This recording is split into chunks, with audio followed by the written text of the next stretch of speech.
Why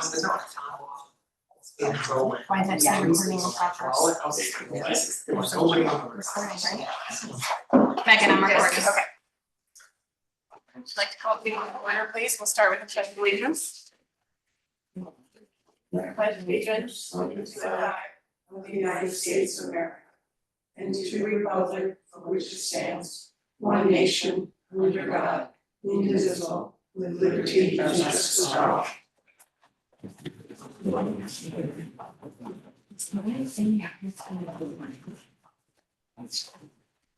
Okay, we'll start with the approval of minutes.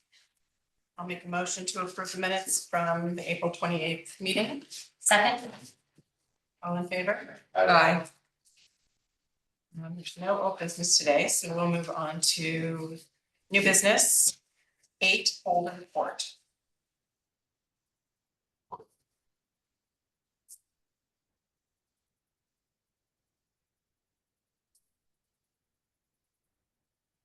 Hi. Hi.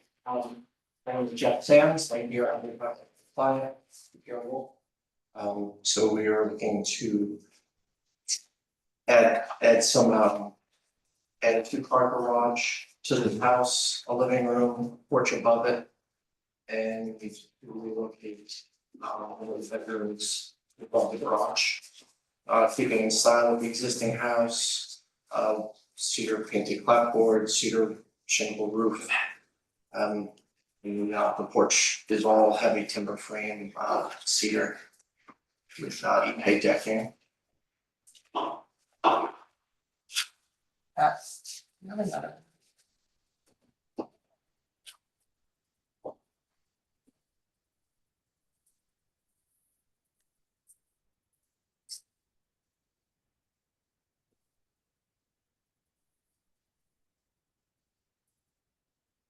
So I think that can we look at the photos of the house existing? Yes.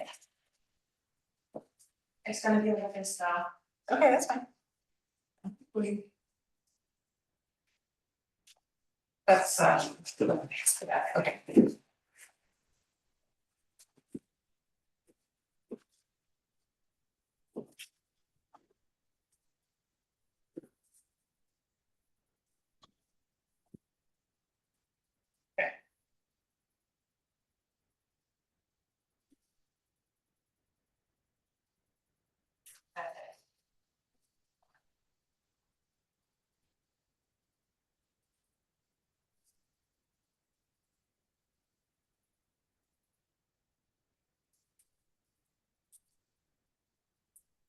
It seems to be. Yeah. Everything's backwards. Even We're having technical difficulties today.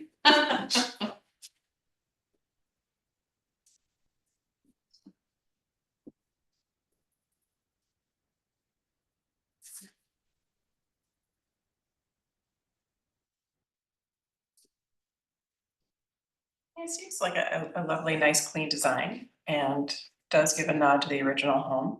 I think the only question I had was the overhang of the upper deck. Felt just a little imbalanced to me. So the theory on this, the inspiration on this is that the both posts need to be inset in order to house hammocks. So that was like the whole premise for this porch is so that he could hang up hammocks. And there was an inspiration photo that where Pierre was on vacation and he was at a home like that. So that's kind of that's why we needed the overhang for the handrails to wrap. But you could also shrink the porch. Yeah, but then structurally becomes challenging. Because now the posts are inset and yeah, of course, those get shrinking.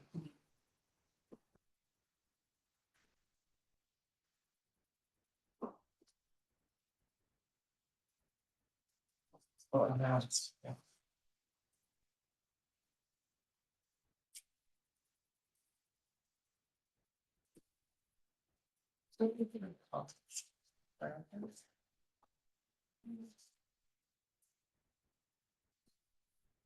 Was there discussion with the client of doing more for the overhang of the second floor, more of an A-frame roof instead of sort of the pitch? The hip, Yeah, the hip. it was a hip roof where he stayed, and we, you know, Okay. we wanted to really go for it. I agree. I was kind of. It would blend in, it's, Totally, yeah, no, if you would. To break it up and make it a little more symmetric, like a little. yeah, just Yeah. the hip is so distinctly, Little islandy. yeah. Right, which I understand now, Yeah, the inspiration. yeah. But maybe there's a way we can sort of make it more Long Island, Hampton, Sagaponic. So you'd rather see. I just think the styles don't mix. I think the well. A-frame would make it more palatable, more within there. And the break between the old and the new structure is really great. Even if that can be pronounced through material or something, Mhm. it might be pretty interesting, because Yeah, I like the that. scale of the color works better in the smaller house, and I think having broken it up. Are you, the little section between the garage and the Yeah. house? Exactly, yeah. Yeah, it's nice, because it breaks up the mass. Right. And yeah, you make a good point, Tony, because this is all very brown on the deck side, but then everything on the other side is very white. Again, maybe there's something we could do balance wise there.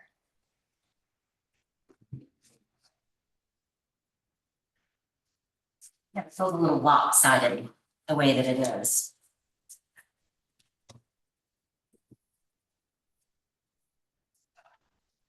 We could look at the gable for the porch, yeah. I'll look at that. And does it need to overhang on all the sides? I felt for symmetry it needed to. So it's still, yeah, it's still not really sticking out too far from the front of the house. The addition is inset, so.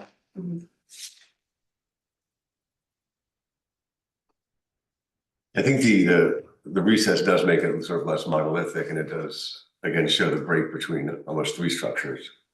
So I'm okay with that. I just think getting rid of the hip gable would, Yeah, yeah. Okay, I'll definitely look at that. As far as the connector little transition piece, I mean, you're thinking like a little flexible in there? That looks good. The little transition. Yeah, I agree. Okay, I thought somebody was saying about like maybe a different type of roof in there. No, that looks good. You Yeah, have the same type of roof. it's all cedar roof, yeah. Yeah, I think it looks good, the little transition. I think Tony was, He was saying that when it was just the house that it was and all the white is just very beautiful and it just felt a little bit yeah, the like. transition's so effective. It's made me think that It maybe there need to be a break, it could be break with natural cedar or something. sort of balance also that. Oh, I see what you're saying. Yeah. So the actual wall. Yeah. itself. Yeah, it's like such a white wall now that's so long. Just to get full credit for sort of stewarding the original structure so well. Sure. Yeah. We could certainly look at something like that. Yeah, the big thing is the gable, because it really changes the design. and then can you talk about the windows on in the main central part of the house on the left and the right are different size wise, and on the left there's two, on the right there's one, on the bottom. We're not touching. the Oh, these existing house. exist, This, yeah, the Sorry. second part we didn't touch. okay, it So looks so that's much all- smaller on the I mean, we're, original didn't photos. really You're like seeing it duplicate from the the back. unevenness in the Yes, From the additions. side.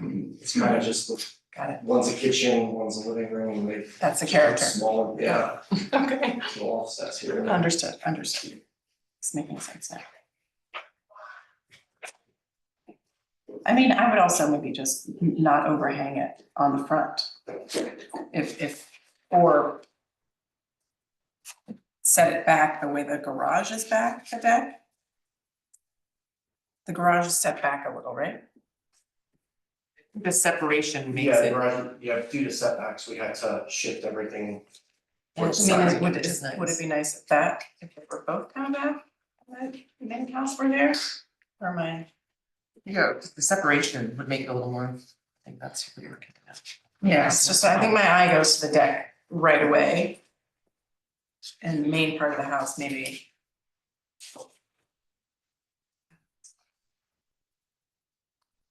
Yeah. I can look at to see if we can cut back that. The deck on the front and see, and if we're going to a gable, things are gonna change a lot, so. I'll have to, I'll get that. I mean, it's obviously less authentic, but you could still have get rid of the hip gable, but have the interior paneling of the pavilion as a hip gable. That's true. Yeah, definitely. Yeah. So it looks. So you get what you want on get the same- inside. Yeah, you get what you want on the outside. inside and the roof matches on the outside. That's a good idea. It's interesting.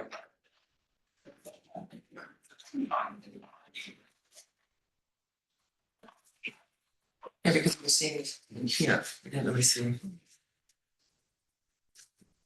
But I think, I mean, to a certain extent, the projection achieves the same as the garage breezeway, where it doesn't integrate it enough to, it doesn't integrate to the main house, which I think is a good thing to see the original structure. But it does, going all the way around is a little interesting. With a hip, you kind of need it. Yeah, totally, yeah. So. Yeah, I just don't know how that's gonna feel from inside, it's not going to have that evenness all the way around if we pull one side in. Yeah, I get that.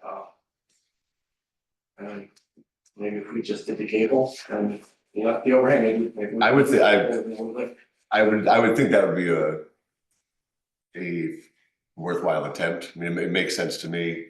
And you're not going digging into the kitchen or anything else and really getting into the interior. Personally, that would represent enough of a modification for me.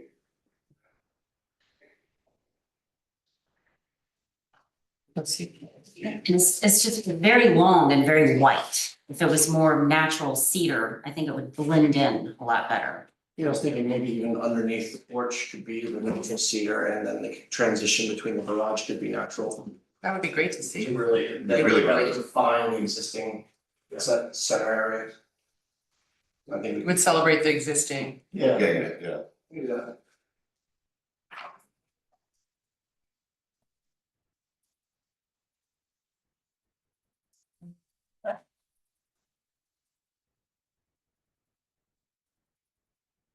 Any other questions, comments? I think that's it. Okay, so resubmit. So let's see. Yes. Do you have a date on when he needs to have things in back?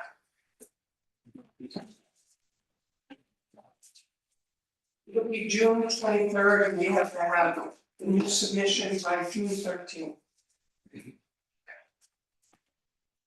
Okay, thank you. Thanks.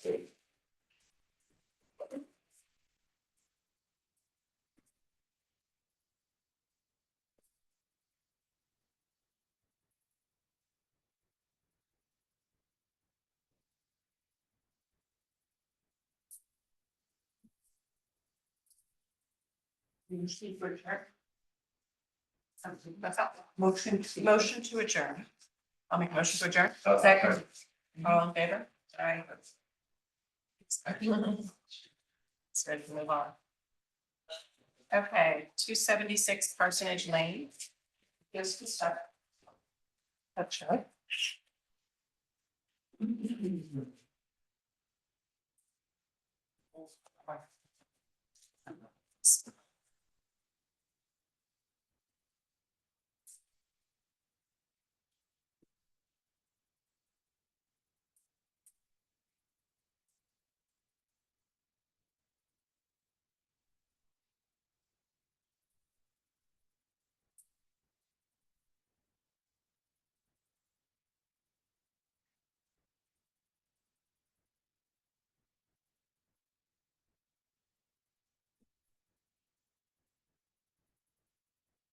All right, is there anybody here from 276 Parsonage Lane? Yes. Great. Oh, unmute yourself. You have to unmute yourself. Can't hear you. that, Mario. I'm sorry. How about now? There we go, great. Okay, very good. Thank you. Mario Yeah, Wróblewski yeah, here. I represent a friend of mine and in this case, a design partner, Manuel Rodriguez. And basically what we are trying to do here is improve the quality of existing house, staying within the perimeter of existing house and filling the voids. And by that, obviously make the form more complete and just more user-friendly and more functional inside. And as the rendering shows, all of this thing pretty much adheres to previous designs and doesn't really change the character of the structure which we inherit for that alteration. Exactly. So the on plans clearly shows addition on the first floor, which would be new living room, and on the back side, which they're very slim addition as a pantry for new kitchen, and that's basically what it is. And rendering shows then it's just maintaining the character of what is there, and we try to keep this thing white just like it was, and that's basically it. If there are any questions, please.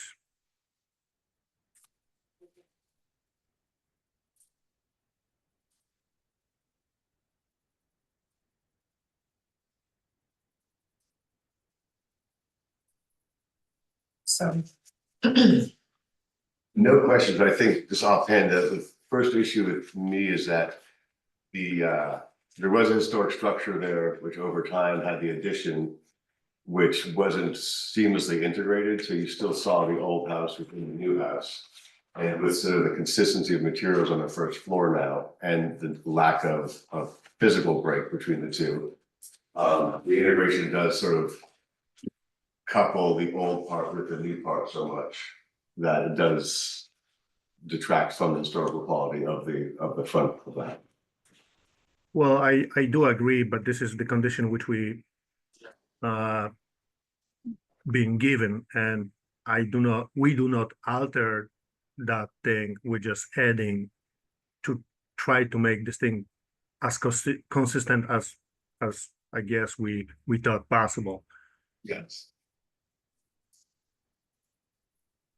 I'm getting out the pictures that I emailed to Rhodey. Okay, so The I actual emailed, pictures. yeah, I emailed Rhodey pictures of the actual home, so we can compare and contrast. I think she may have. Would be. This is really all just the red. Yeah. And you don't have any existing anything of the existing house for us to look at to see what's proposed and what is existing now. Hmm. Just maybe give us. So that we can see exactly the difference between the two. I do understand your question. Yeah, unfortunately, I didn't provide that. That's okay, I took pictures, we'll see if we can get them 270. on the screen for everybody to see. Is the material that's below the shingles on the northeast corner here? What is that material? Sample of that thing is being attached with the rest of the set. It's basically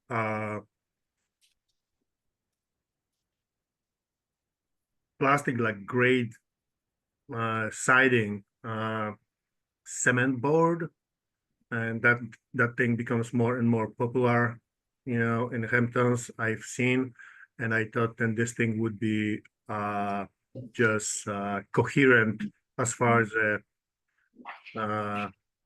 appearance with the taller windows and vertical fenestration of this addition. We do want to maintain the color of it, so I thought then this new approach in material with respect to the traditional color, that would be a good approach. Okay, I think what you're saying is the bottom half is wooden siding. No. That part. Bottom half is this I think hardy board, I think it's called. Yeah. Siding, and the upper part is existing horizontal lap siding. Yes, cedar. It would have almost a stone-ish finish. Right, that's what I'm Okay. saying, it looked like a. Thanks. Smooth and stuff though. It looked like a stucco to me, kind of like a Yeah. flat. I think because it's attached to the historical home, I think maybe we should stay with the more natural materials that it currently has, which is siding. So what you're saying is you're suggesting the continuation of this horizontal cedar siding all the way throughout would be acceptable. Or just wood. Because I think the change of materials takes it to a different level than I think a historic structure, would have had. And since you're just closing it in, it doesn't need to change that much. I don't think. Excuse me, Megan, can I just interrupt? Yeah. Those on Zoom, we're having a little difficulty hearing. Could you speak up? We had to get a new part in the system, so we're still. Okay, of course, If of you could course, just Raise your course. voices. That of would be course, appreciated. no problem. All right, Kevin, tell them how loud you want it. You're the one listening. Do you have the 276? The photos I emailed you? Yes. Oh, thank you. Here, here's good. I go on my emails off. Right. I think from this board's perspective, the uniformity of the materials, in this case, while it does integrate the whole building, it does detract from the demarcation from the old part to the newer addition.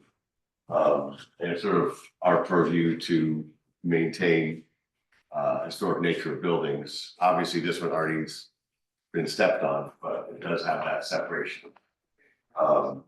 So in the case of continuing from shingle to vertical bar back board, that actually serve the board's objectives well. And I think the integration of it, you sort of lose that. Megan, can you Oh, send sure. it again? She doesn't push on.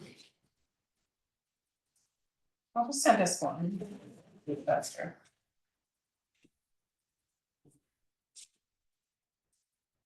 Particularly because you have a shingled farmhouse in the front, and then as it is now, it takes more of an agricultural type of barn look.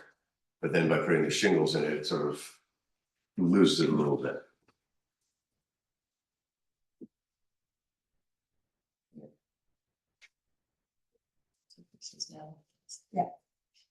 Okay, so then my next question is, on the northeast side, where there's the division between the traditional. Is he still in the meeting? Sorry? Is he still in the meeting? It's not there He's anymore. gone. Oh, maybe he's restarting his computer to be louder. Did you send that to I did Rhodey? send it to Rhodey. To chat. My question was, on the original one, this line goes right through the windows, Yes. right? And I'm wondering if that's happening here, but I can't see that side, because we only have these two sides. In the old one, there's a weird, strange jog in it. But I'm wondering if that line still goes down through. Maybe I can see it from drawings.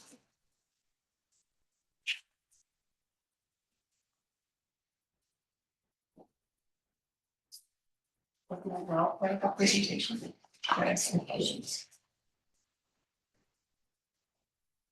Manuel, are you part of the project? Yeah, sorry, I don't have very good internet. I'm here in Argentina. I just sent you a picture of how it looks right now. Thank you. We're giving you a different email to send it to, so that we can access it, please. What email do you use? Okay, Can you email that to us? But we don't have access to that's right. If you could email that to all of us, then we could be looking at. Well, we're it. not technically allowed to look at our phones Oh, because the public needs to see oh, what we're looking at. okay. Okay, I will send it to Rhodey. It's Or okay. you could share your, you could share your screen. Sent it to them. You could also share your screen if you wanted to. Oh, maybe I'll try it. Permission. It's fine. I just think it's important to see the old and the new, so that we know what we're. Just send it. Sorry. Okay.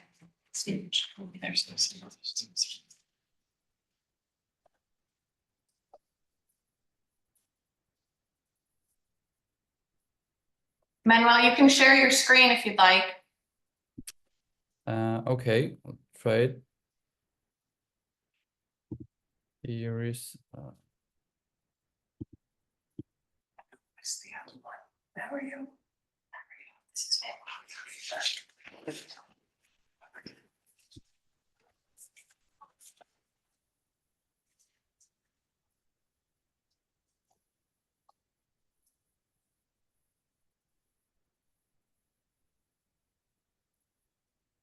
There you go. Excellent. Thank you so much. It's backwards right now. Yeah, sorry. But that's okay. okay, great. Yeah, that is how it looks right now. Our idea is to fill in all the first floor to become more friendly the first plan, and to relocate the kitchen and change the ubications with the living room. I don't know if you can see it on the plans. Yeah, we can see. It makes sense. Okay. Okay. Maybe, can I ask a few questions about the windows, or we could discuss the windows? So you're Okay. taking them from the, if we're talking about the ones on the farther side, the grid, the tiny grid ones, to the much larger. Yeah. To just give it the more modern feeling all around. Yes. And changing the 1 6/6, it looks like, next to the door. And making it large also. So adding a lot more. I mean, not a lot more windows. Maybe less. We're the same. Well, because obviously there's nothing there now. So. Any calculations? And this side doesn't really, the south side isn't really touching the old building. It's It's not. siloed. It's not, but I mean, is there Just something? of this, wall space is the other side.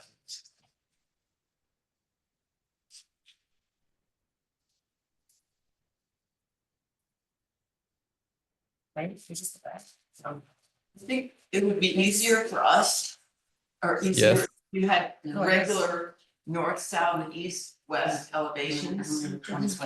Of new and proposed, of existing and proposed. That's true. You see what I mean? Okay.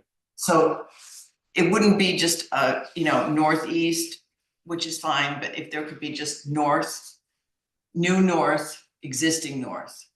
New south, existing south. I mean, wouldn't that make it, And we're easier to Clearer. More compare, direct comparison. yeah, direct comparison? I mean, Okay. only because we have to adhere to the historic portion and Right. respect it. And the changes in calculations when you do with your proposed new window plan, The light, the lighting, the glazing calculations. Okay. I'm also confused as the two presentations that you have of which one is which. well, this is. Yeah, that's, so this is the old. No, it's actually right. Right, that's. You have two different proposals. You have this package Oh, that's true. that shows it's not stucco down here. And then you have all the of windows are- the windows have have more of mullions. the grid work. And then you look at the black and white photo from the northeast view, and it's a completely different image of so I'm just not sure what we're supposed to be discussing. So you're saying that you have the rendering is not the same of the drawings. Correct. The drawings are. So this is not there. I guess not. I just feel like it's an unfinished presentation. So I'm having a hard time knowing what to. Also, are you changing the clear. architecture of the historic part and removing the white roof on the front, on the south facing? No. It looks like, so. Here it is, so the whole board can see. Okay. But the So- rendering is not correct then. Right, the drawings show something different than the Yes. rendering. You know what, I'm sorry, I think we need correct renderings in order to continue the presentation. Sorry. Okay. Old and new. I'm commenting on stuff that is not what you're wanting me to look at, they're not the same thing, so. Why don't we? More traditional renderings. Old. Okay. And the disparity between the two the renderings are doing maybe a disservice to the plans now, because the way it looks now, it's super integrated. This is the clearest. Okay, I understand. So we'll have to make like a unique or more understandable presentation with the renderings. To match the Existing, architectural drawings. existing and new. Existing facade. This sheet is clear. A2 is the clearest. A2, okay. More Okay. traditional. And also prepare the elevations, the existing and the new, and separate. Thank you. Thanks. Okay, okay, will do. Thanks very much. Thanks very much. Thank you. I'll make a motion to adjourn. Second. All in favor? Aye.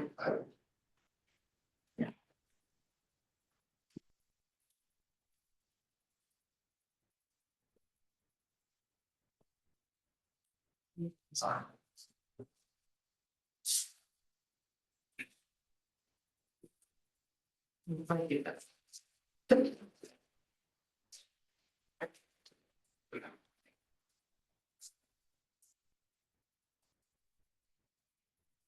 Good afternoon. My name is Tim Brett. I'm one of the partners, inside Conflict Hub. We're proposing to install 5 fans for seasonal use at our pool. They're pergolets, wind resistant up to 68 miles per hour. They're power coated aluminum. Be installing footers as well. Basically, it's to one for an amenity for the folks that want to hide from the sun, like myself, and just to make the pool a little less barren. So that is the proposal. And just for the record, this is 3720 Montauk Highway, the Sagaponican. Yes. And they're removable, so it's just for the summer, is that what you're saying, or? You can remove them in the winter. I mean, they do have a snow load, but they're fairly easy to assemble and disassemble. But this is a permanent structure that's going to be? They are removable. Like it's once the footings are down, you can pop it off. It's like a 3-hour assembly for each. I mean, if we can remove them, it's just a cost. But you're just, Yeah, okay. And they're behind the cottages and all that other stuff. I looked at the website today, the rooms are so nice. It's so much better. It's so I cute, know. I loved it. Thank you. just to make sure you still have the vacancy and no vacancy sign, right? We do. Okay, good. Yeah. There's been a lot of people trying to get that from me and I just, No, you have to keep it. I know. It's part of the old charm. I think I saw bikes at the Sag store too. You have bikes for your Yeah. people. That's great. Yeah. What is there we could look at a map and maybe just see who looks at the cabanas that are your neighbors? Is it in the survey? No, I think so. The survey would just be your problem now. Just to make sure we're not, I mean, And you said the cabanas, they're whitewash cedar color, so it's not necessarily, It's like a gray. It's so you don't see it. yeah, okay. They're not this color, this metal? This isn't a direct representation No, of what that's the color like a color is. print. Okay, And apparently there's a Memorial Day sale, so I overpaid dramatically. you can always go back and see if they'll honor it. We have to get to. Neighbors, that's a store, right? Yeah. That's wild. Who's here? No, sorry. Oh, yeah.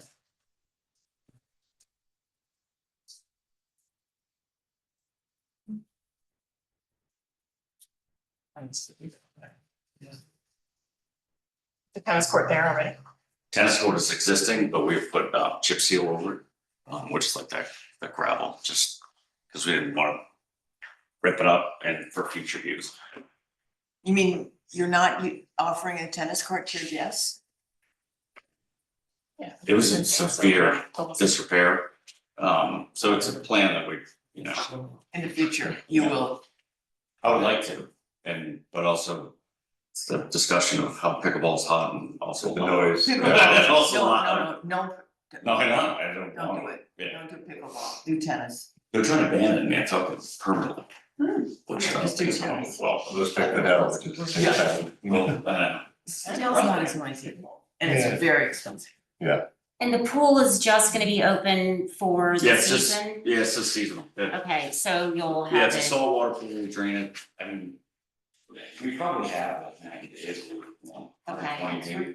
I'm just wondering if anybody else, you know, I know that they are removable, if this is something that's just up for the summer, or if this is something that you take down, I don't know. Well, I think just- you're saying you don't want to take them down. You don't. I don't know what the cost would be, I He's know you saying it's can, expensive and it takes 3 hours each and Yeah. Yeah, So And it's you're looking at storage. something that's kind of a permanent right? Okay. structure, right? Is that- The look and feel of them seems fine to me. yeah, I mean, me too, I'm just making sure. that- And there is excess land, like the land in between, Yeah, that was my question. this is, we've landscaped and cleaned up all this over here, and this is all just, that's all ours. Oh, okay. I mean, it's 6.9 acres of this, Oh, like yeah, the so total there's, site. what's the farthest neighbor from here that would see them? Yeah, probably over here, I mean, down here you can't see it. All right, we're good. I think we're good. They're not gonna reflect anything. They're not gonna like, they're not, I mean, they're metal, but they're not gonna. Are they all the same size? Like, Yeah, are the, it's this on one the on the tent. other side? Okay, does anybody have any? No, I think we're fine, it's, they'll be satisfied by the aesthetics of the rest of the place that we've. All good? Yeah. Okay. Make a motion to approve. Second, All in favor? I, I, Thank you. Thank you, see everyone again, thank you.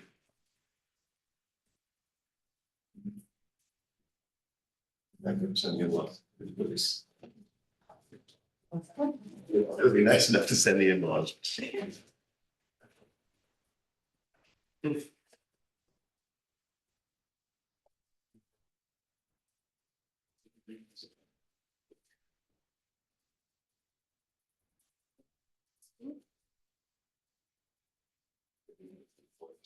After the website. here's this, this one. Oh, it's not very nice.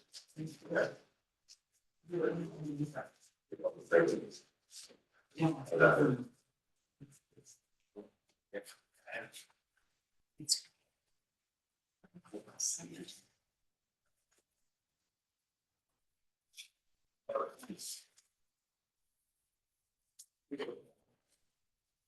Okay.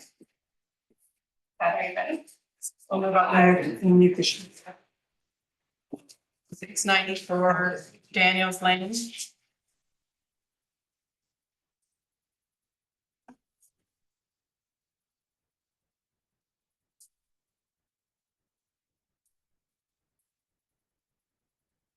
Good afternoon, Chairman, members of the board, David Kirst, Master First Cooley and Choron on behalf of David Schoenken, the property owner.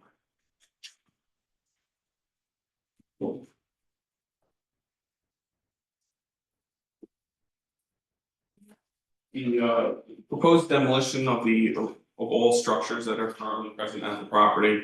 The original house was from the 1978 subdivision. The home was constructed approximately 1983, according to records available from the town of Southampton. Not on any other historical information regarding the property. It's not in the historic district or listed in the supplemental list of historic structures. I didn't have the architect of record on it, do you? She was supposed to be joining by Zoom. Oh, no, the original structure? Oh, the original structure, I don't know.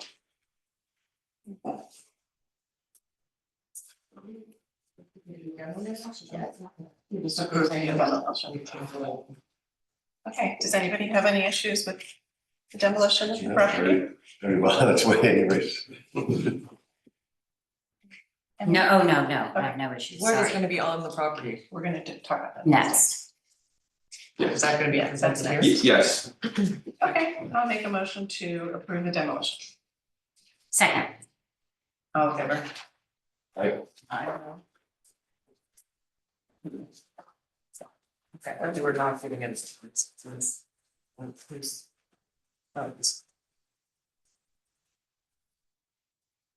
just have to sign paper and then we'll move on to the construction.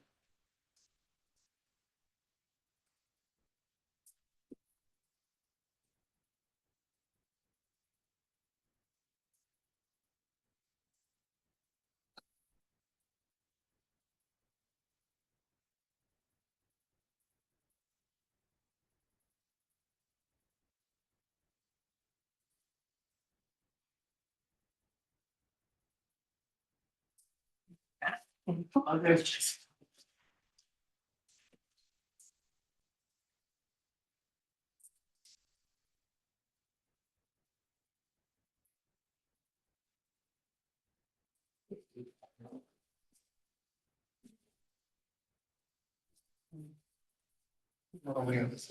should we start?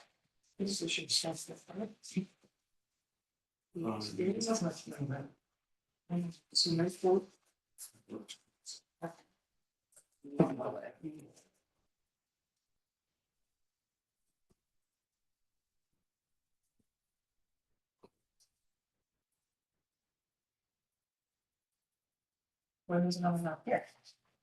It's all not thing. Wow. What is it? Is it this one? Yeah. No. More out than 5%. Okay. So, yeah.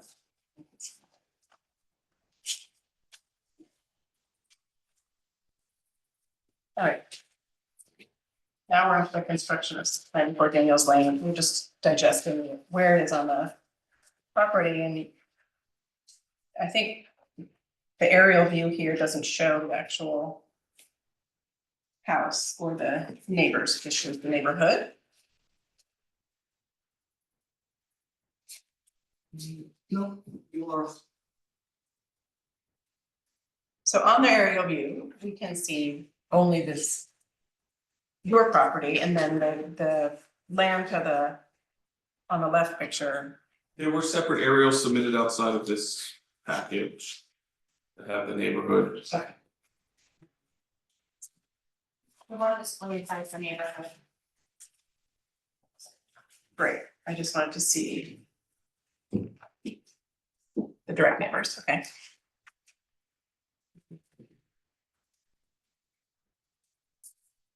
All right, well, would someone like to take us through, or should we just look through the plans? Yes, that would be. Hi, Jessica. Do you want to unmute yourself?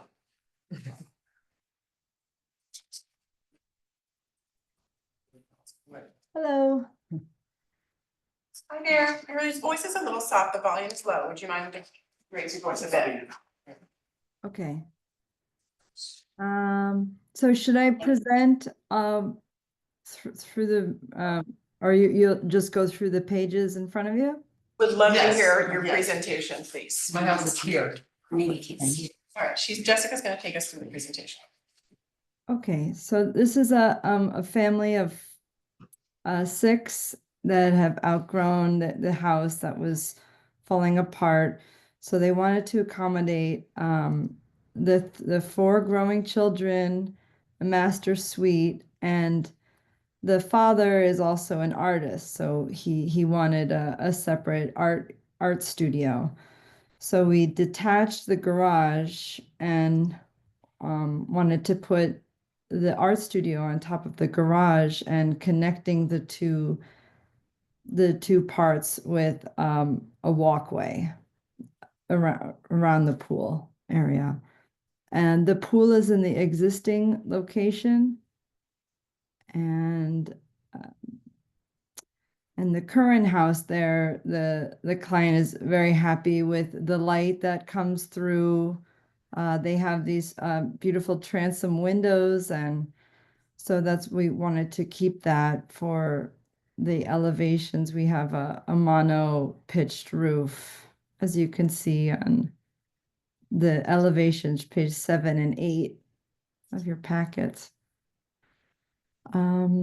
We also have 2 different materials. We have this flat portion.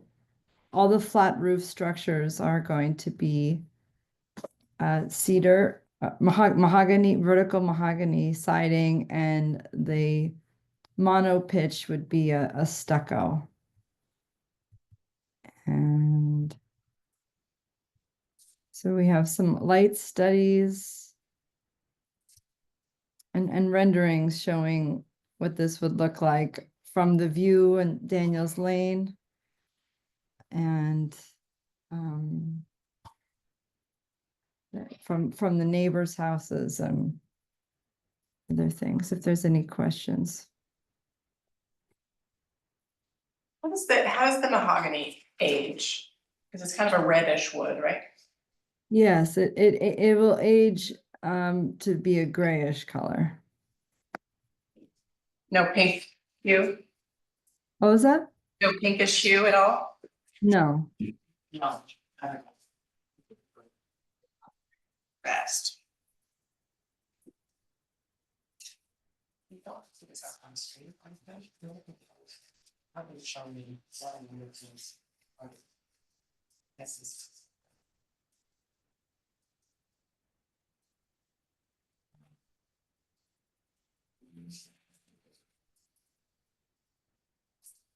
There's a basketball court. Yes, the basketball court. There's That one basket, right? Or 2 baskets. Is it full court? It looks like a full court to me. yes. It's a placeholder. He's not sure yet if what he'd want to do there yet. But right for now he said basketball. It's not a full-size court though.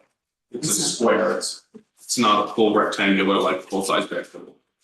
No, correct. But are there 2 baskets? One would be a portable basket and one is attached to the house. Is that right? No, it's not attached to the house. It's not? No. And the sport court is separated. Oh, I get it. I see. It's got its own. This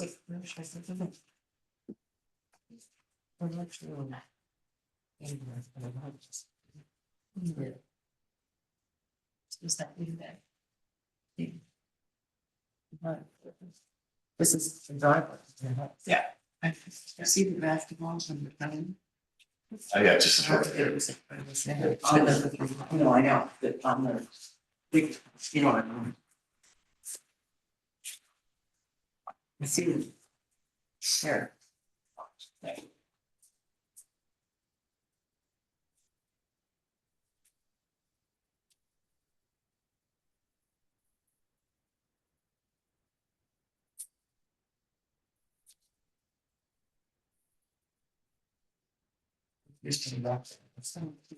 I'm gonna see it off the street. That's it, yeah.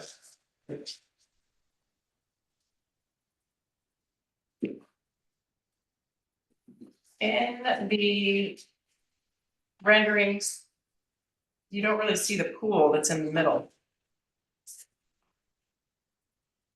The pool is between the two homes, the two structures? Yes. Yeah, I Well, don't see that. I'm sorry, let me review those. It would be nice to see the renderings without all of the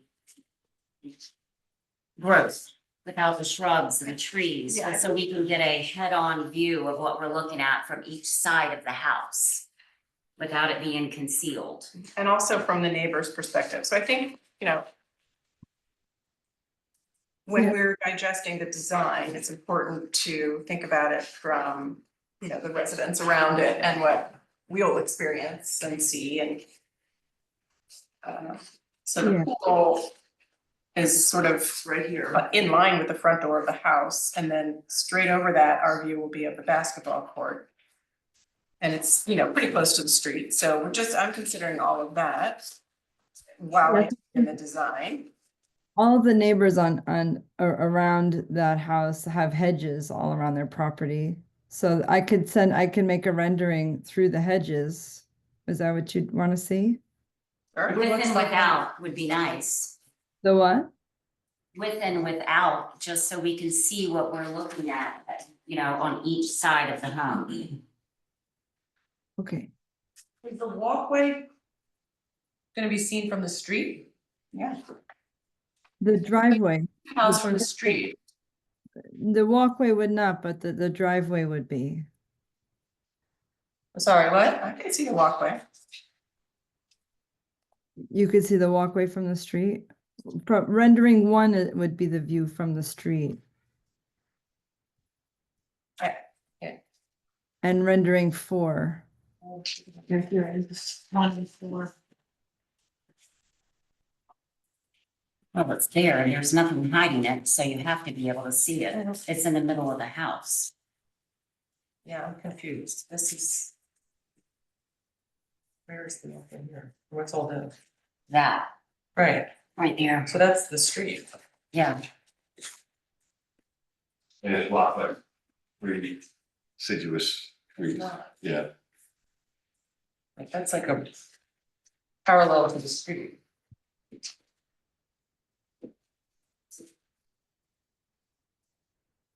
A The lot other of thing I think we need to address is the amount of glazing. Is there a percentage reported in the presentation? yes, those are on page 17. I mean, no, 9, 10, and 11. Pages 9, 10, 11. Thank you.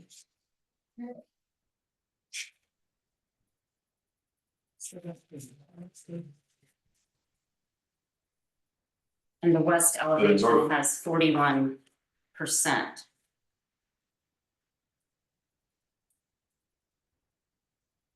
Yeah, To one side. That's too high. And the street facing one is only at 23, but it's all concentrated in the second and third floors. But of the second. Right, and then you kind of need to add in the second portion of it, right, the other side, the garage side. Shouldn't we add those numbers? Oh, that's on page 11. Oh, you're saying add those numbers to the elevation. I could do that, yeah.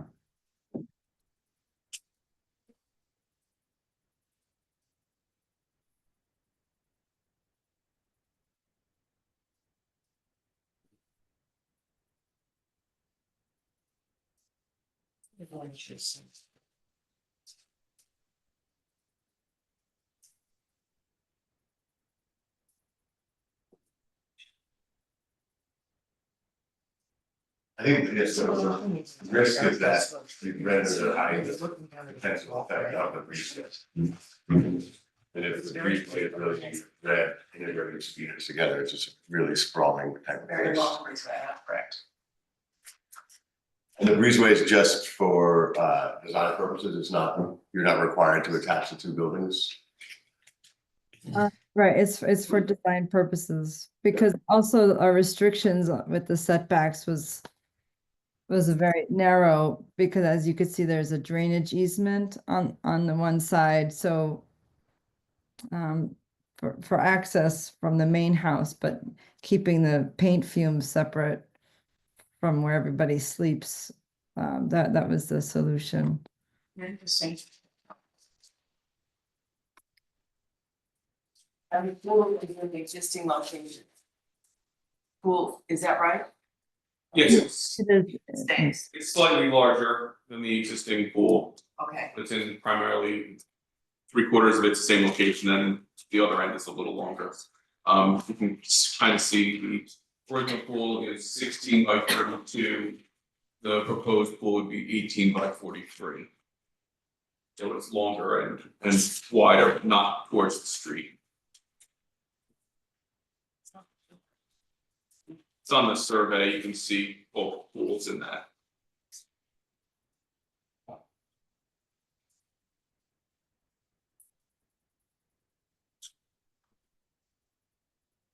I mean, I think offhand, some of the fenestration facing parsonage. While the number itself, which is a guideline for us, is sort of within the threshold, so much of it is to get the view, which views go both ways. So that would be a difficult thing to allow to pass. House itself looks like other things we've seen here, save for the addition of the breezeway. And then it really becomes something unprecedented for the village.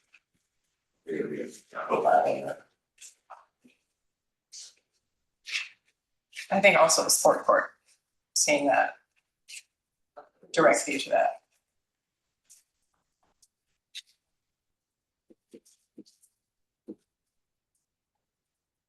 Do you need the breezeway? Do Yeah. you want the breezeway? Is it She for was the? saying for the paint fumes of the artist, to separate that from the sleeping area. Yes, but. Could you go to that breezeway? So you're saying were you asking, or, I mean, we can rework. Yeah, it. I'm asking, was it your idea, was it their idea?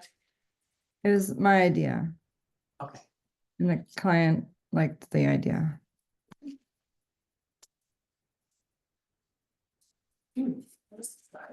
Say by the blackout, yeah. What are you considering the style of the house? Like a hybrid traditional. You work for Fred Stella? I did. Yeah.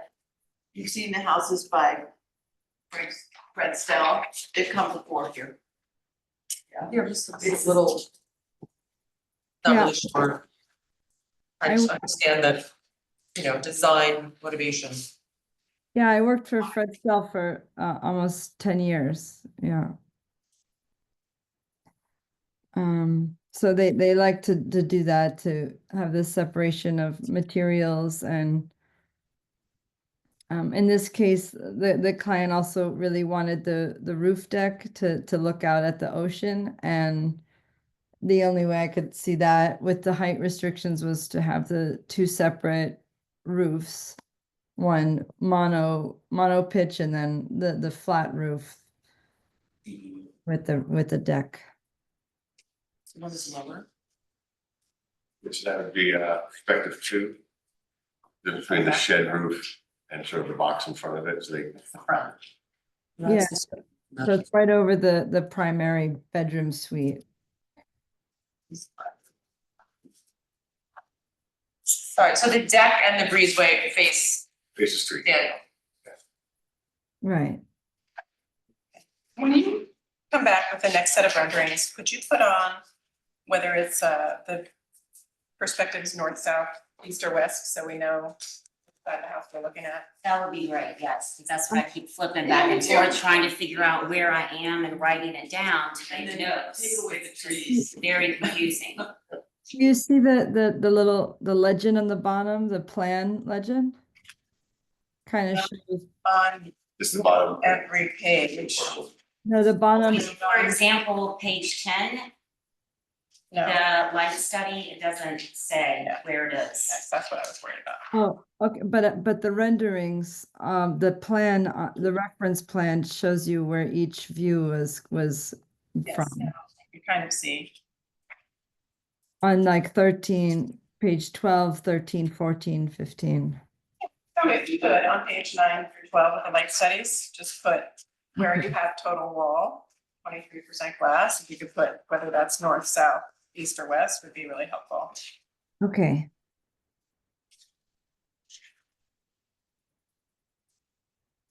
Including the garage, because that's also a part of the lighting, to get that ratio complete. Yeah. okay, I'll definitely add the garage to those numbers.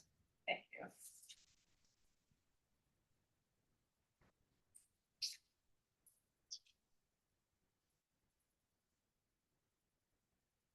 And I think also, just to reiterate what Tony was saying on page 10, the back of the house, the 41% is a lot higher than we generally approve on any one side of a house. So should I aim for 20% area? Please. Around 20%, okay. Yeah, we've got some neighbors, and also it'd be great if you could, like we talked about before, show us the sort of the neighbor, what the neighbors would see, you know, even through the edges of the winter, so we can understand that. But you also, didn't you, you want to see the renderings without any shrubs around the house? Yeah, but I think if we could see an aerial view, like a Google Maps of the home, and then like the 3 or 4 kind of surrounding it would be great. Not necessarily, it doesn't have to be with shrubs. I think we can imagine the heights and things, but I just want to see how close the neighbors are, or we could pull up a Google map now. That's not correct. There's a separate submission that was Oh, the it's- Google aerials. I get it. Okay, I don't. It's not in that packet, but it was submitted with the Maybe we could look application at it on the materials. screen. Yeah, I have it here. Can you see my screen? I mean, this should have been on the page, but this white box was not included, or it didn't print on the set, but this was next to the page 2 of the Ahrb set. What's this? I just missed that box. This is that. I see, yeah. But this is a house. Okay. I was sold. Yeah, there's a house behind it, your house, not showing on that rendering. On the Google map. There's a house behind, this is, there's no house here. There is now. There is no, okay. Do you have a separate submission that I had put in with the aerials? This one? That looks correct.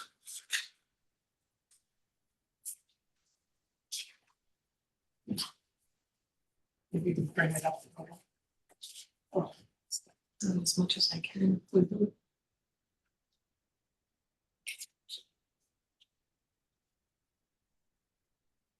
Oh, I couldn't share.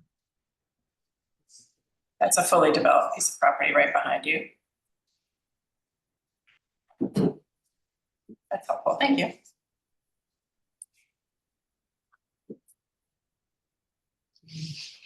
Oh, you're looking at Google Maps now?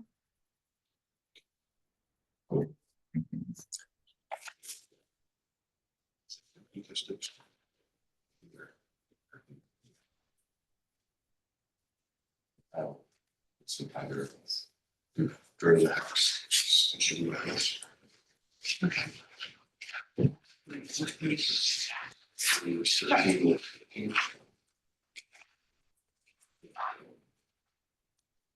That's the last one. Oh yeah, that's just a break it down. In the 20s. I'm seeing that that's reversed. Yeah, that's right. To be clear. Yeah. Yeah. Reality, this panel. This. I don't remember any of that. Tony, is there any breezeway roof decks on the street? Let I know, yeah. Well, it's a lot of glass, and then you have a glass breezeway, so that's a lot of light bouncing around. It's non-reflective glass handrails, but it's not an enclosed breezeway, so it wouldn't glow like if it were glass enclosed. And there won't be lighting on the walkway, breezeway. There would just be some puck lights, down lights. Like a runway, right? I think there might be some inconsistency on the rendering view 2 perspective on 13 and view 4 perspective. I'm not sure the angle on view 2 would be enough to hide the 1/3 of the heavily fenestrated portion of the house. And again, rendering page 13 and 15. 13 versus 15. So what's the discrepancy? To the, Oh. I guess looking at this to the left of the vertical sort of wood panel. Oh, where is that part? Yeah. I would think that the roof line would be exposed past that, not fully hidden by there.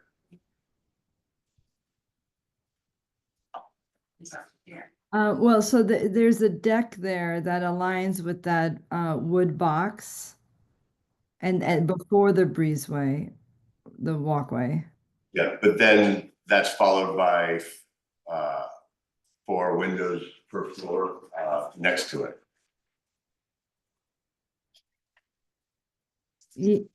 So when we look at 15, the elevation, Yes. before left to right, we see 4 windows, 4/4 big square windows. We Yeah. see vertical siding. Vertical, Slats. and then we see 3 windows. Yes. And then when we look at 13, it seems like It the seems- 4/4 disappears. It seems to imply that the slatted vertical wood treatment is enough to hide that. I see. It's just the angle from being low, but I can maybe stand more in front of it. But the angle in that angle, that screen is blocking the steps up to the roof deck. And so you'd have to kind of shift over more to see those windows. They look like they're in one plane. It's sort of confusing, and I'm looking at the plan. Right, what you guys are, if I'm hearing correctly, is you believe you should be able to see windows beyond that screen Yes, in number that's 13. that's. There should be windows based on that angle that would protrude beyond that. Okay. Just following the. Right, it's following the angle Following the from- roof line. Yeah. Okay, but yeah, okay, I'll just change the angle because that screen is on a different plane from the windows, so it is blocking, but.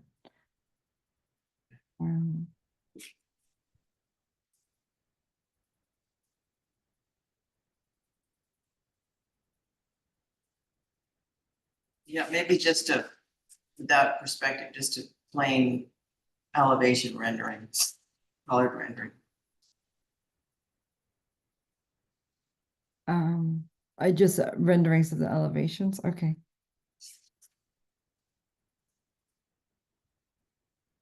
Maybe elevation renderings without any shrubs, and then keep the shrubs in the renderings, or?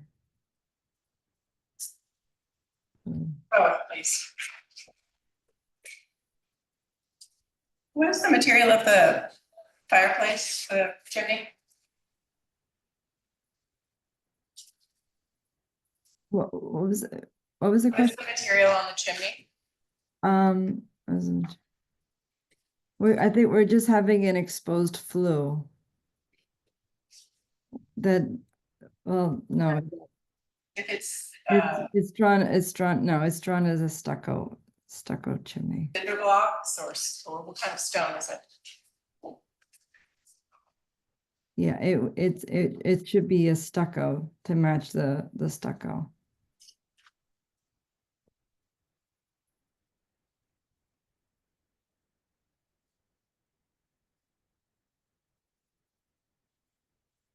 Also, can you make sure that the pool shows up in the renderings? So I'll take out all the landscaping so that we see the pool. Yeah, I think, yeah, we have to be extra careful, you know, when you see front facing sort of observation decks. Then you feel like you can less rely on existing vegetation that might obviate the view for the owner. Given that they're building something, you know, with a view in mind. I believe aren't swimming pools exempt from the architecture review board? Oh, I sorry, just want to this, see it reflected on the drawings. Okay, all right. I'm not commenting. All right. But like, yeah, the pool will be surrounded by and a pool fence buried in the bushes. Yeah, so and it's low grade, so it's. You know, beyond our purview, but still. that's why I don't see it, it's just sunken. No, just meaning it's not an above ground pool. No, No, I mean, I know what you mean, but. I wonder why I you can't, see yeah. it at all. How many feet is the breezeway? In length? Yeah.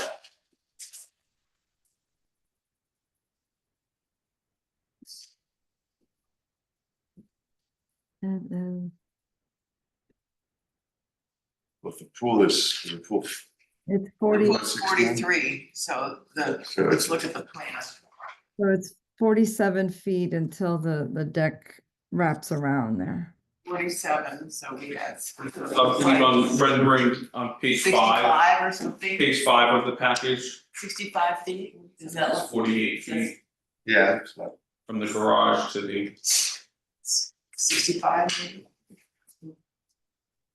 Seems long, it seems long, I feel like it's going to be lit up, and I'm concerned about that.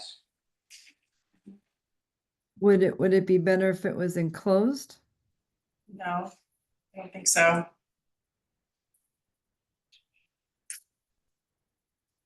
Better. You will see. I mean, on Daniels, it's mostly, I don't think there's anyone that has like front facing balconies or breezeways.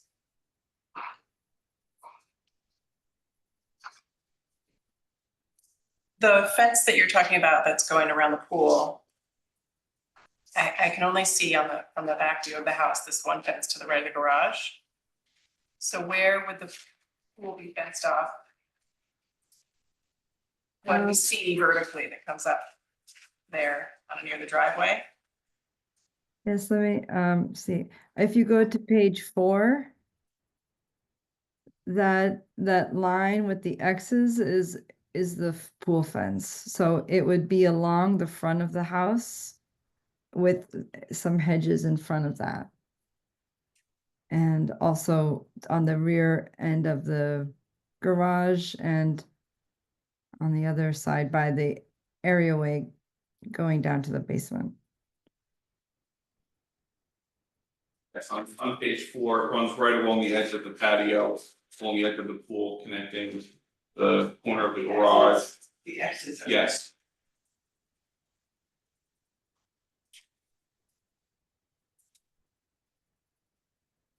Okay, well, just from the renderings, the lights for the walkway to the front door. The bushes that are there are just a little bit higher than that. Is that as high? Doesn't your pool fence have to go up pretty much higher than that? yeah, I believe the full fence will have to be 48 inches for code. I mean, we're in the beginning stages yet. We'll make it code compliant. The pool fence will be code compliant. Great, I just want to be able to see that on the drawings, because what we're trying to understand is what it will look like visually from our Sagaponack resident perspective, and if the drawings aren't reflecting that, it makes it really challenging to do the job. So does anybody else have any other comments? I feel maybe the renderings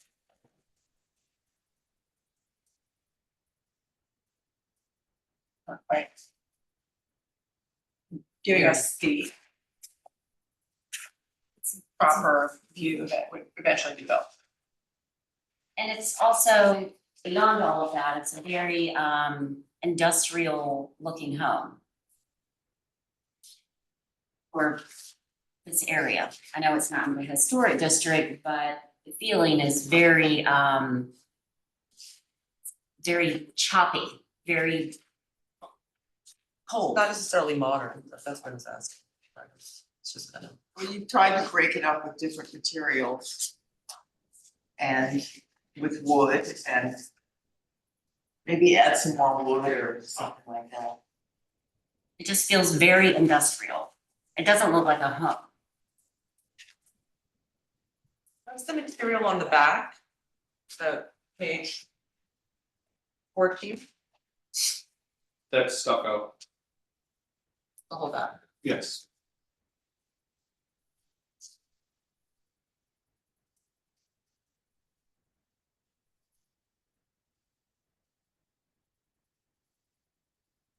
Guys, anybody else have any other comments? Maybe we'll just recap what we'd like to see. I think just that the front facing nature of some of the viewing decks might result in us having to scrutinize it a little more for the use and everything else, particularly with light pollution. Seems like all the action is going towards the road, which isn't that far away.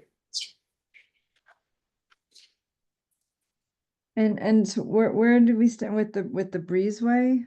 Is that, can we keep that, or that just needs more renderings to show?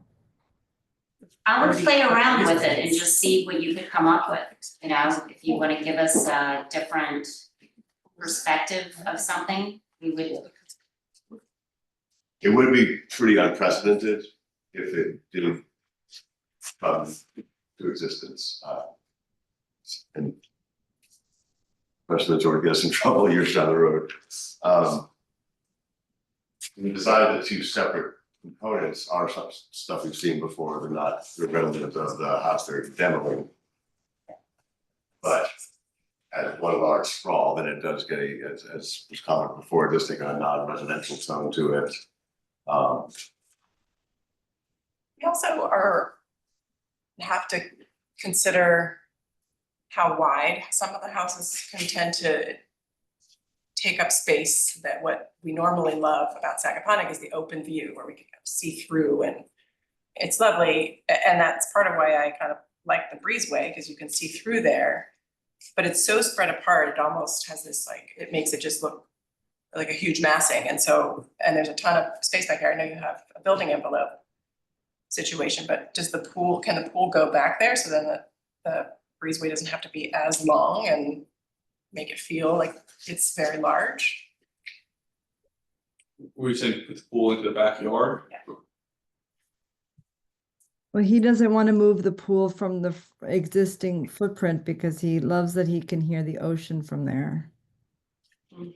And so we were working around that pool location. And the breezeway though, I feel like it would still. What was that? I think if you're keeping them separate like that, I just don't know if it needs to go that far and wide and make it feel like it's taking up the whole square footage. East to west. Well, it's really for practical purposes. He's a father. The artist is also a father who doesn't want to be separated or easily access to his children. But is there any way you think that to have them connected, just if they were closer, you said, maybe? I just don't know if you can do that with the pool. But yes. Which would make the lighting up of the breezeway a little bit smaller as well. The breezeways are often used here as small separations. Not necessarily for the practical uses, but to break up something that would be a larger structure. But in this case, it's so far away that it sort of integrates it almost as a compound, you know, sort of a just one monolithic kind of compound. Feels like the property is almost too colonized with these connections. So if we had no lighting on the breezeway, would that, That's kind of dangerous. Yeah, I don't Yeah. think that's legal, but you'd have path lights on those. You could have low, like on the ground path lights. Yeah, I think, so outdoor stairs and a pathway. And breezeway is gone, but then you do have breathing room between the two properties, between the two structures.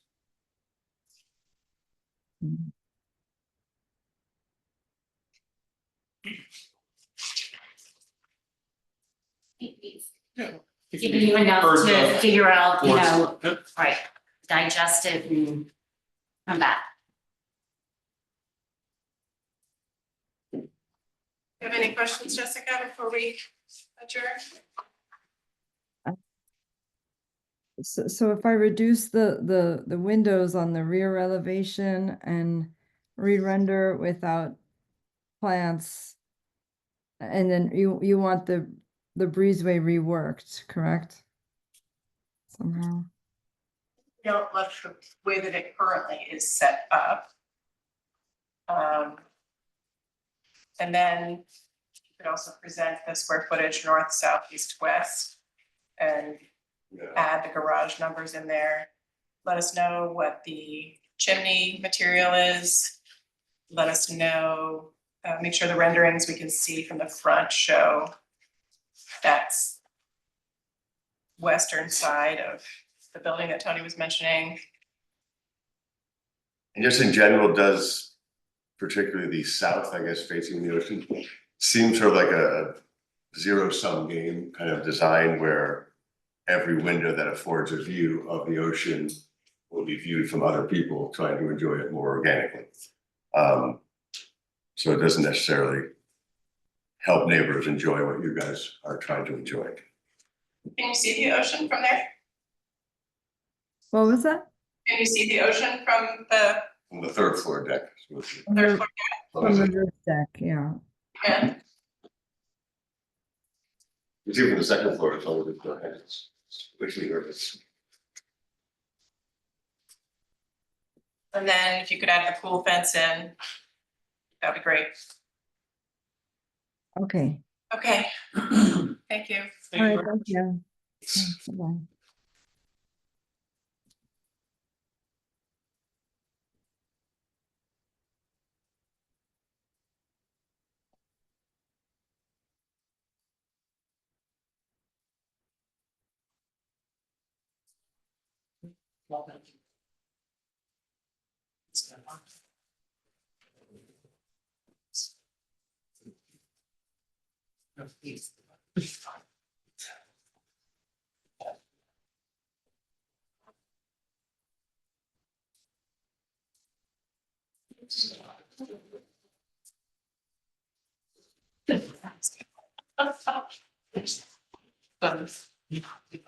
Right, so that concludes our segment of the applicants, and we are moving on to a discussion item.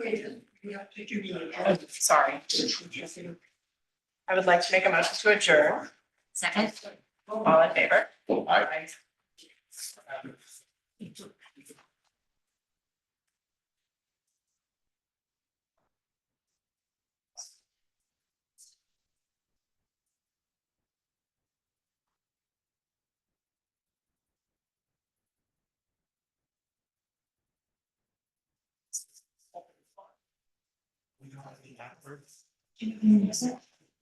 I wish I did. I got one. No. We're gonna do- But that's for us.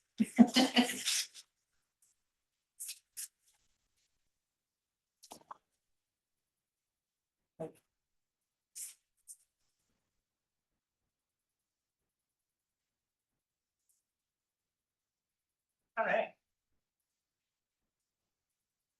We have 490 Sag Main Street. Discussion item. Hello. I'm not a professional. My professionals are over here. I just wanted to take a couple minutes, introduce myself.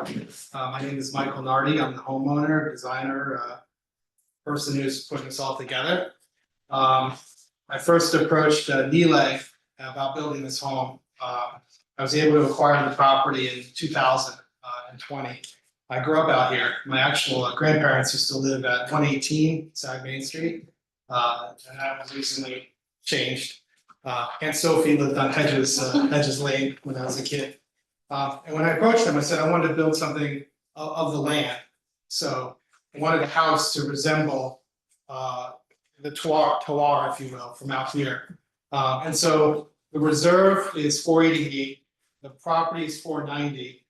And as we were going through the design process, if you look at page like number 8, I wanted to have the roof line of the house resemble the roof line of number 500. And also look at the property from the perspective of looking like the other properties out here with respect to barns and the roof lines of those properties. The foundation of the property I wanted to have resemble the 500 foundation and also the watermill windmill foundation, which is fieldstone, and sort of raise that up higher than a typical foundation. I also wanted to create these views and preserve the wonderful history that we have out here. Right now, when you drive down the street in Sag Main Street, you don't see anything. And this is a huge contiguous 17-acre property. It's quite remarkable. So when you drive down, I just had a vision of like kids running from Sag School, rapping on the fence, going to the Sag General Store, looking out in the farmland and seeing, you know, Uncle Charlie farming the land. So it was very important to me, being local out here, you know, to preserve that sort of history that we have. And I used to steal vegetables from Pike's Farm next to 118 and take the basket. I probably owe them a little money at this point, but moot point. And so that's where we kind of went with this property.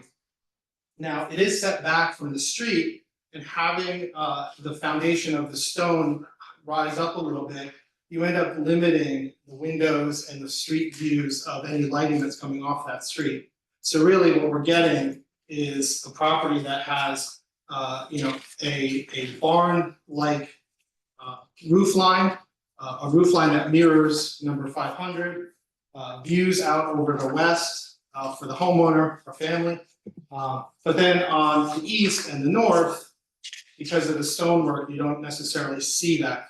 And then when you do look at the property from the street and you look at these in the views, you'll see not only 468 straight out through that driveway out to the reserve, but you'll look at the 488 entry and then the 500 entry and seeing just an open field.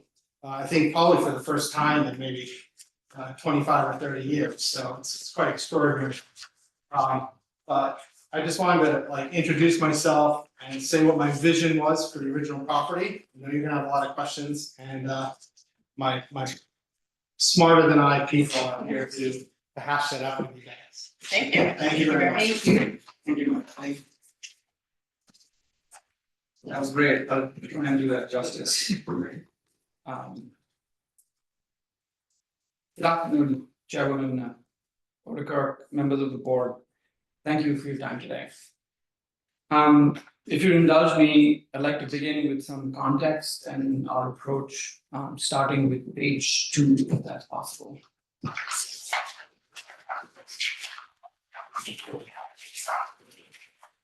As you are more aware than most, Sag does not have a single architectural style.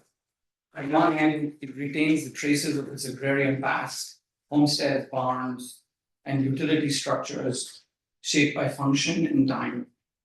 On the other hand, it has some classic examples of late 20th century modernism. Between these poles lies a broad stylistic and historical range from post-medieval English to colonial revival. And this anchors much of the village's recognizable streetscape. Our site is located behind one streetscape, as seen in this landscape and site plan by LaGuardia Design Group. Page 3, please. 490 Main Street is a 2.54 acre flag lot that backs up to a 15 acre agricultural reserve. The residential design we're presenting today is situated approximately 325 feet from the public right of way. So you probably, it's flipped, but we'll actually see it in another version. The topmost, these cones essentially represent the photographs and the renderings you'll see. So the topmost is one where you'll see the home visible. The neighboring homes to the northwest, west, and southwest on the far side of the ag reserve are all an average of about 850 feet away. An important little data point to take away. The nomination form for the Sagaponack Historic District, initiated in the year 2000, excludes flatlands, while including some agricultural lands, as they are, quote, exemplary of the historic rural setting of the hamlet and evocative of the agricultural development pattern of the region. I bring this up not to contest our designation, but to underscore a recognition in this document of an urbane, historic, street-facing side and a more agrarian, utilitarian, farms-facing side in Sagaponack development. Following this rationale, we see this home as more off the farm than off the street.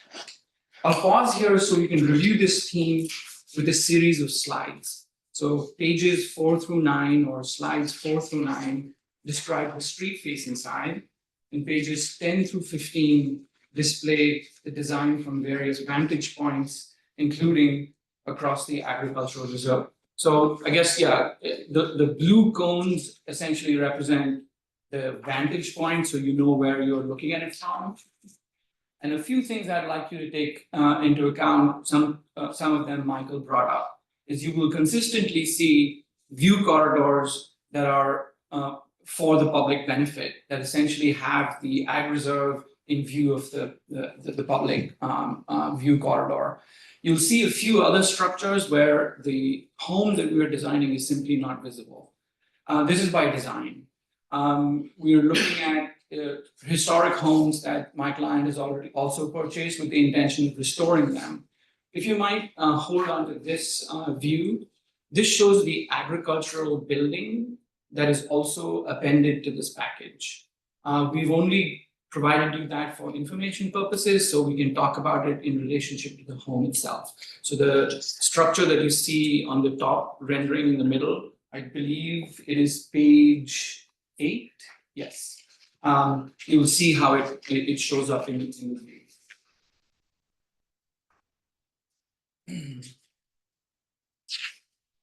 You can keep going through these. These are essentially showing, again, the street view.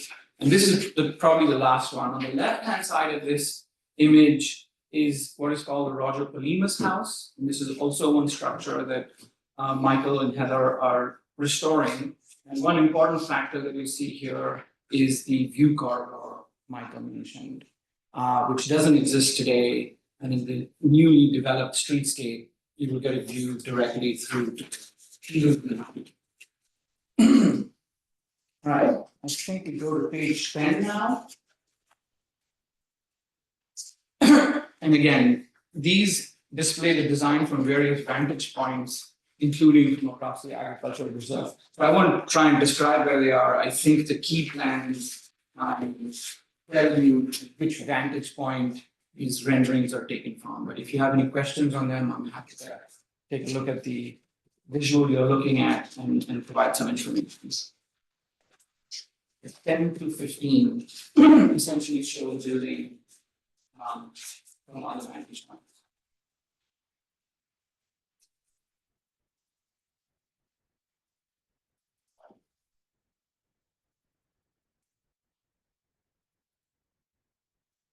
That I believe is from the west. You can see the building on the in the streetscape. That's probably how far the structure is from the neighborhood to the west.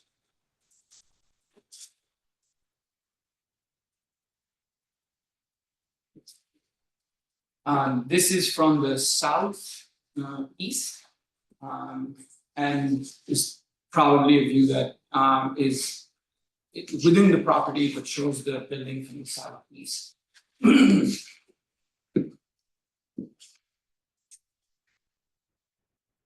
And this is descriptive of the elevation view that you would see from within the property, again, not from the public right of way.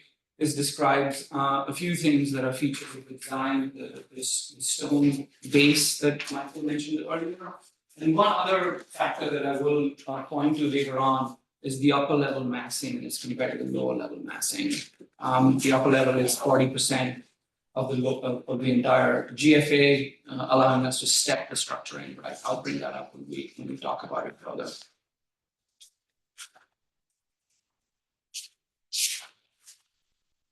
If you don't mind holding on this one. As a result of this siting around the ag reserve and behind the streetscape, so to speak, this design borrows from the local utilitarian vernacular to assimilate into its environment, barns, sheds, and agricultural outbuildings. These buildings are typically plain, plain and additive. They grow over time, often beginning with a simple gable and expanding with lean-tos or wings. This classic gable with a lean-to, its form and proportion defined by need, is one archetype we work with. The image cloud on the last page has a few examples, but page 15 in particular is indicative of our approach, which is the one you're seeing here. Page 16 shows the night view from the street. This is the view you've already seen, but it's, this is from the edge of the property. This is from Michael and Heather's property from the west side. So this is not a neighbor view. This is simply to show you what the building looks like from the west. Page 17 shows the material palette. Left in the yellow cedar, there's a heritage oak that we really like, metal glazing. And then Connecticut fieldstone is what we actually wanted to go for. This is what Michael noticed on the windmill. But this quarry stone is the closest we could come to it as a affordable option to site the building on the lower level. So let's move on to some design specifics. Pages 18 through 21 show the plans. I'd ask to just hold on page 20. This shows the design's second floor, which accounts to approximately 40% of the total 7,700 square foot area of this home. The smaller second floor footprint allows for this stepped profile and a relatively smaller mass on the upper level. This step profile also allows for selective areas of vegetation at the second floor level. If you won't mind going to the next slide, please. I think this is so this is the roof plan, and it's flipped. So the street is on the left-hand side, but these green sections indicate what I'm describing. This vegetation is intended to help blend the upper level into the landscape by receding into the tree canopy. Page 4 and page 14 on the preceding pages, as we talked earlier, also show this in rendering form. Go to the next page, please, page 22. Why this is important. As mentioned earlier, situated 325 feet back from the street means the house's second floor massing is more visible from the street than its ground floor, as evidenced in this nighttime street side rendering. Page 23, please. In conclusion, we'd like to leave you with this thought. We aim to contribute to Sagaponac's historical legacy with a home that belongs here, not by replication, but by resonance. This approach reflects what theorists like Kenneth Frampton call critical regionalism, an architecture that acknowledges contemporary realities while staying rooted in local conditions. This approach also happens to align with who our clients are.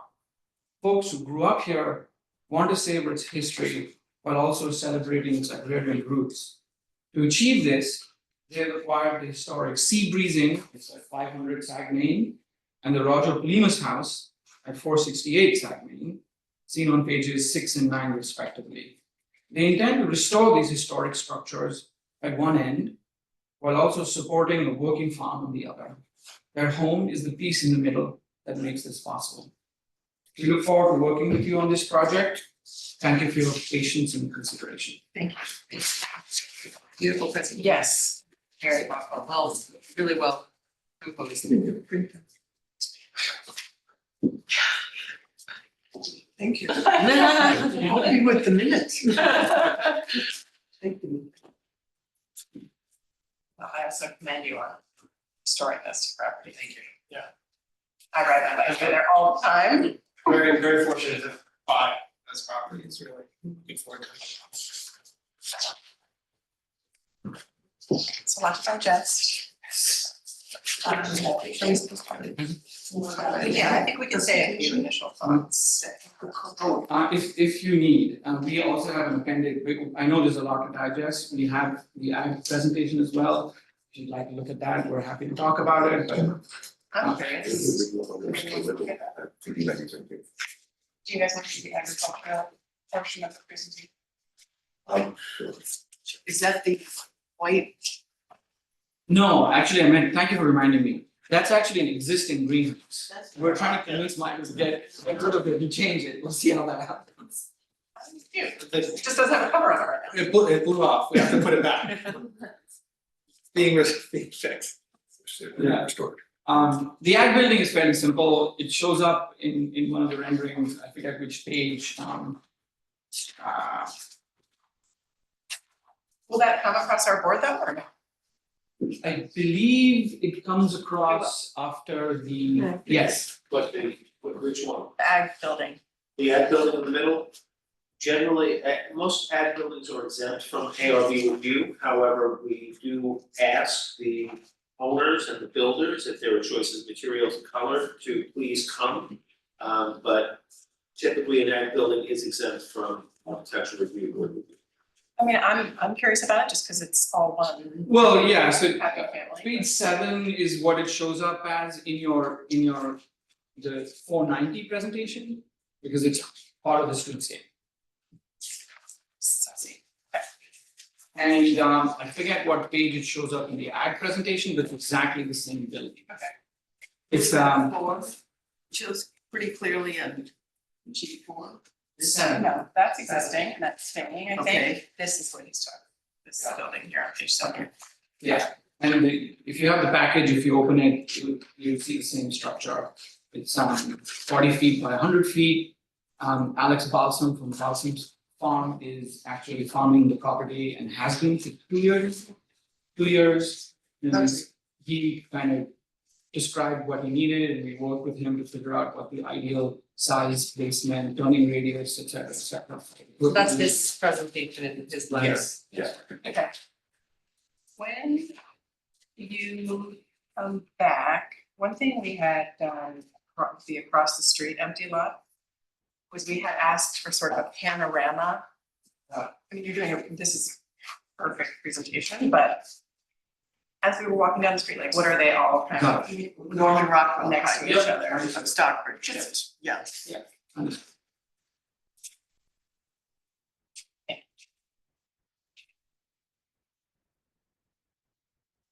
This next layer is lovely. See all the pieces. And then the aerial view.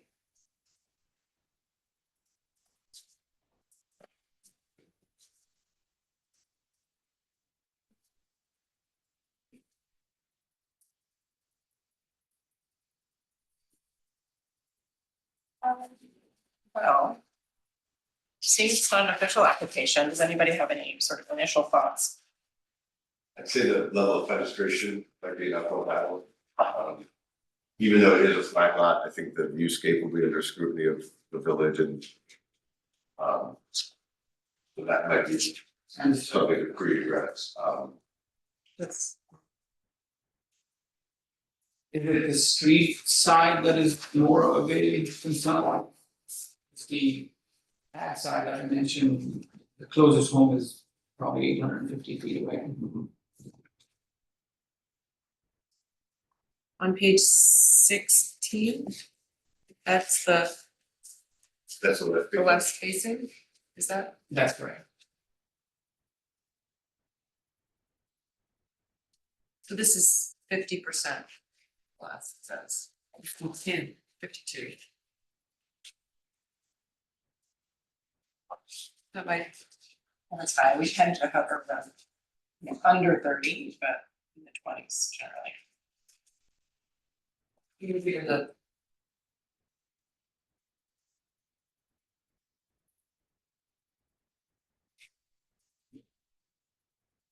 In one of the, design conversations we had with Michael and Heather, is one of the purposes is actually to take in the farm that they've been cultivated. And given again that the neighborhood is spread out so far back, and we'd be happy to work on it, but is there, a sweet spot we can arrive at? You have to understand the flow. I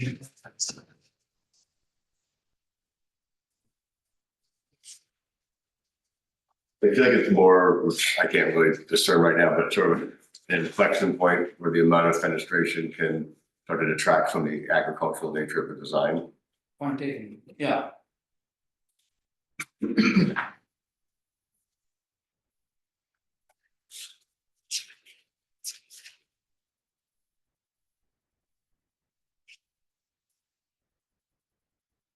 So this is overlooking the rear of the reserve, so we'd love feedback as to how to allow the views from that reserve to come in. Exactly, yeah.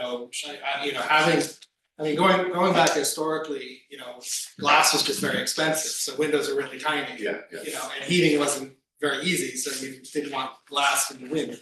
So now we have different, technology. Oh, yeah, totally. So we'd love feedback as to how to, be able to view this 17 acres that we have, or the 15-acre reserve. Yeah. And let the light in and, because this is not the street side, this is the Yeah. only It's reserve. it's that side. So, Well, offhand, getting to 20% on this type. is Yeah. very tough. maybe more opaque railings for the second floor things might sort of by default hide it. We suggested some in sort of those large windowed areas, having a movable panel, which you see in bars and stuff. And Oh, I see, so that is a sort of a exterior barn door. Yeah. That you, okay, that could be really nice, actually. and historically, we've been a little more sensitive sometimes in open window areas with staircases, because there's sort of practical lighting. Yeah. Beyond mood lighting that can stay on a lot.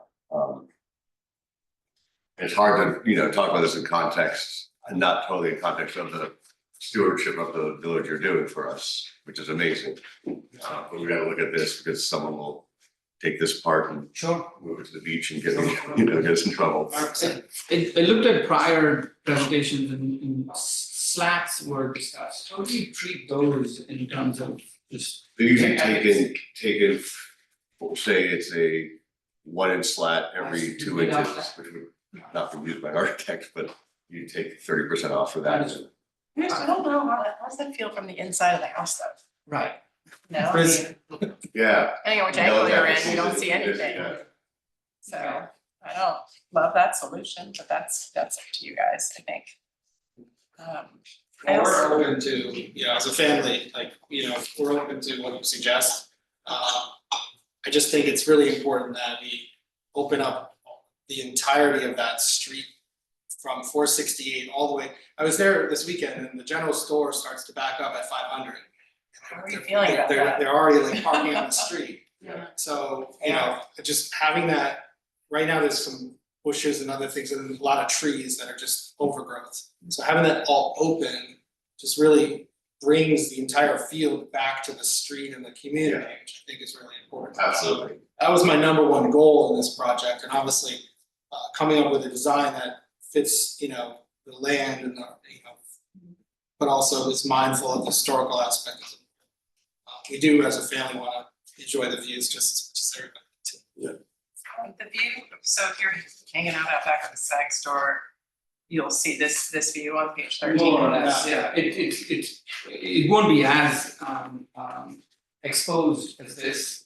The Saks store has a red barn Yes, behind it. so this is between the red So, barn and the parking Yeah, lot. so the SAG lot goes into a, almost a diagonal. Correct. It's a smaller, it's larger at the street side. So there's a barn, and then there's a old, I don't know, it's Halsey or the Fair house right on next door. Children. Or- Children. Hell, sorry, but there's, the view is just somewhat blocked by the red barn, and actually what you'd end up seeing is the pool house, a corner of the lot, where we positioned the house. And I'm sorry to talk over you, Please. but where we position the house is specific to, when you look at 500 from various angles, the house is blocked. And then you have the barn, and when you kind of look this way, it's blocked by the barn. And when you were at the general store looking back, you'd end up seeing a corner of a pool and a pool house. Yeah. Okay.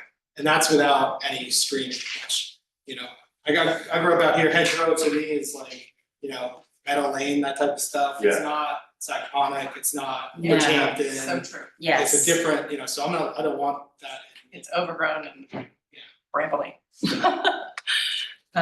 Where is I think I can see the pool house. I think I can see the pool house.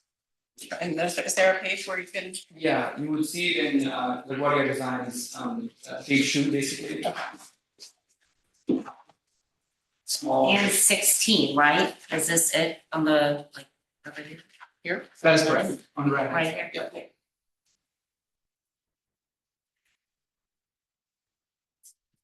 One story structure behind the garage basically. That greenhouse kind of blocks it too a little bit, right? Yeah, and the greenhouse, it's heated too, so it's great for farming. And to get a sense of the vantage point of the rendering you would ask for, it's P10. So if you go to page 3 and look at P10, you'll see where the vantage point is. I think the house is lovely. I don't know if it's iconic, like for being in the historic district. So I would personally, but it is a beautiful home, everything about it I love, but Sagaponic, I question a little bit. I'd like to see a little bit more of the history that, the look that you have at the front of the house, just sort of bring that into it. Mm-hmm. The field stone wall, as much as it's beautiful, that's just not something that we have in Sagaponic. Mm-hmm. I was just gonna say the same thing about the stone, yes. The vertical, cladding, that's also something that's not really prominent in the historic district. Although it's beautiful right here, it's just in this location, it's just very sensitive. Understood. I'd just like to see a little bit more of those elements, which you grew up here, so. So the stone as Michael mentioned, and as we discussed in the sort of presentation, the lower level is occluded because it is so far back. So the impact of the stone, I believe, is less on the street side. Now, there are sort of agrarian buildings that have, let's say, a block foundation where the soil is actually, put up against it. And in fact, in our designs with Ian, we did want this aspect of the landscape kind of meet the building, not just be a flat building stuck on it. So it does have some qualities that agrarian buildings have. I see a point about the vertical siding, and it is something we talked about. So we can definitely look at that along with the glazing. I think it's just something to think about, you know? And, you know, you'd be looking at something entirely different if this were on the street as Yes, well. If this were front center hedges, or Parsonage or Daniels or Saguenay. right, Yeah, and for that matter, 500 and 468 is gonna, they'll forever be preserved right, with that general look. You know, they might change a little bit if we, you know, do a renovation, but you're not gonna see, you know, the reason this is designed this way was specifically outside of the frontage on the street. And historically, no one would be set back that far, because milkman won't make that walk, you know, so it's, so being agrarian makes sense.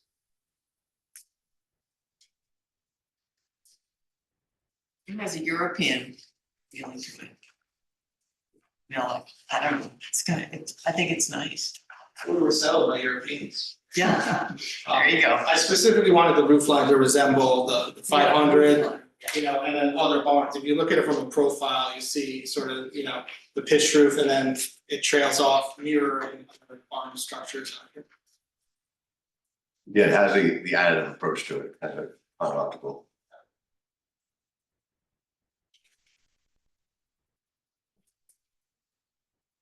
Well, since it's not an application, I don't know much further we can really go, but I hope that has been a little helpful and. Sure. Yeah, definitely. So the next stage would be, we basically prepare the permit set and then come back for a hearing. Yeah. Okay. Great. Thank you for your time and your patience. Thank you very much. welcome to Sagapon. Welcome back. Thank you. Thank you. I'll make a motion to adjourn. Are we adjourn the discussion item?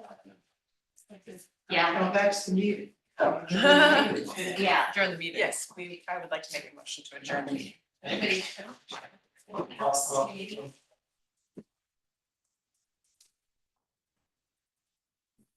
Anyone volunteer for June? Like those. Tony, that's awesome. Okay. I cannot, I'm traveling for 2 weeks again. What's the date? Sorry, what's the next June? Just all of June, be committee of two. Till the 25th. Well, that's a short trip. It's like 5 days. It is a short trip, although it's not a short trip. Irina said she could do committee of two. So Catherine, So Tony and Irina. I can be there.